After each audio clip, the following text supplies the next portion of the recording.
We're getting really close to Apple's event, and I'm excited. We have iPhone 2019 leaks, 2020 iPhone leaks, 2021 iPhone leaks, and there's one more thing. I'm Skylar, let's get started. So the first thing we're going to be talking about is one more thing. So here's this tweet by Twitter leaker CoinX, and this says, but there's one more thing, Steve Jobs. So this is insanely exciting because on many occasions in the past, Steve Jobs has announced something really exciting at the end of the keynote by saying this, there's one more thing. And Tim Cook did it, I think, 2 times with the iPhone X and the Apple Watch. But we're not stopping there. We do have one more thing. This is iPhone X. So these are some pretty big things that this will have to live up to. So we can expect that we'll see this again from Tim Cook at the iPhone event, which, although one more thing is supposed to be a surprise, I'm excited for the one more thing. Like, this could be really cool, what we see here. I mean, the invite says by invitation only. Let's just think of some of the things we could see. We could be seeing the Apple tag. We could see it awesome. We could see AR glasses. We could see them release another iPhone. iPhone SE. I mean, there's so many cool things we could see. So let's take a look at some of the leaks we've had in just the past 2 days about this. So this first one here, we've seen a lot of iPhone 11 dummy models. These are the most recent ones. They are case models, and they look pretty good, actually. In fact, I think I'm finally getting used to this design. It seems so crazy for me to say that. Just a month ago, I would have said, oh, this is an ugly design.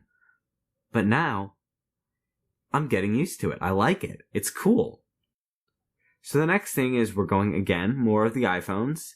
We're talking about the 2020 iPhone. Bloomberg always gives us interesting reports, and this one certainly doesn't disappoint.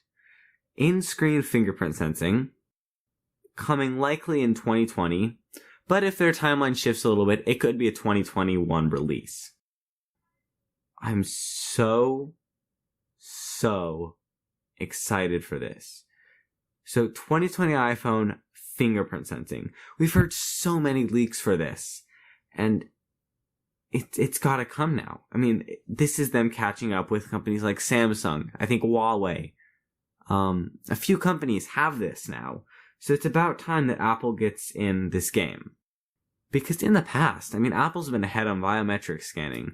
They had the fingerprint sensor. They had Face ID. They pioneered pretty much both of those. But now in the under-display Face ID and the under-display Touch ID, they're falling behind a little bit. So hopefully they can catch up. Now let's talk about what Ming-Chi Kuo has to say about the 2020 iPhones. He's got pretty simple stuff to say here. All new form factor, so totally different design, could mean that we'll be seeing like this one has with no camera hole. It could be one of these designs. There's a lot of different things that could mean. We'll also be seeing 5G support and camera upgrades, which could include like the laser time of flight sensor that measures like distances using a thing on the camera. I don't know what it would be, but it's a module that on the camera of the 2020 iPhones. And I mean, I'm really excited for this. We could see a lot of cool things in 2020. But we could also see them just continue to get pushed back. I hope Apple innovates and pushes for this because I keep saying the same thing, but I really am super excited for 2020. But I really am super excited for 2020. It'll be a big year for the iPhone. The report also confirms the iPhone SE. So I talked about this 2 days ago on Apple News. There's a video right up here that you can check out on that. And this just affirms that this iPhone 8 style. So let's look over here. It's also the iPhone 7 and 8. They're the same style. So it's this style, this same screen size, and this confirms what I said, that it would probably have Touch ID, like this, and with a home button, a fake home button, the pressure-sensitive home button they have on here, and then also a 2020 release. That's, again, 2020 is going to be such a good year for the iPhone. I mean, so many things to look forward to. I really foresee this SE2 being a huge hit, as was the first one, because it will be cheaper. It will just be what people are looking for. Not necessarily the newest thing, but new enough, good enough, because it will have a new chipset, and it'll be really quite good. Speaking of a new chipset, the Apple TV will also be getting a new chipset, the A12, like the iPhone XS. Yeah. So apparently the Apple TV needs to be as powerful as an iPhone now, which is crazy. I mean, I guess this could be good for gaming, for Apple Arcade. Maybe. I don't really know. I don't get it. But I guess we need super powerful processors in our TVs now. And this, unlike other things we've talked about, this right here is coming at the September event, which is next week. That is only a few days away now.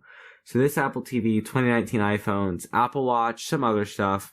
I will have a video coming out next week, probably on Monday, talking about what to expect at the event. Apple Music has a browser interface now. You don't even know how exciting this is. It's so amazing to me. It might be enough to convince me to switch from Spotify. Right now I've got Spotify Premium. I may switch back over to Apple Music, because the Spotify web app is so useful, but this Apple Music one looks good. It's nice. It could be good enough to convince even more people to switch over to Spotify. This competition between Apple Music and Spotify is so good. It's great. It's probably great for the market too. Actual competition, which Spotify didn't have as much in the past, but Apple Music is a true competitor to Spotify, and I love it. Now let's move on to something a little less exciting. Apple Card. Currently can't be used to purchase cryptocurrency. Apple's watching crypto, so that could change, or there could be some Apple crypto. Don't know. Don't care. Next thing. Apple's self-driving car. So Apple's been working on this for a while, and the car was spotted, this time, without LiDAR. And you may ask, well, Skylar, does that even matter? And yes, it matters. Okay, LiDAR is like laser radar. It sends out lasers to track stuff. This car just has cameras. It is driving around based on cameras. It's crazy. So this is seen in the wild, actual car Apple's working on. And so it uses cameras, which apparently could be the future. Elon Musk thinks it's the future. He thinks LiDAR is stupid. So, yeah, Apple is working on it. Apple is innovating in this department. So an Apple car may still be on track for 2022. Who knows? It'll just be very interesting to see.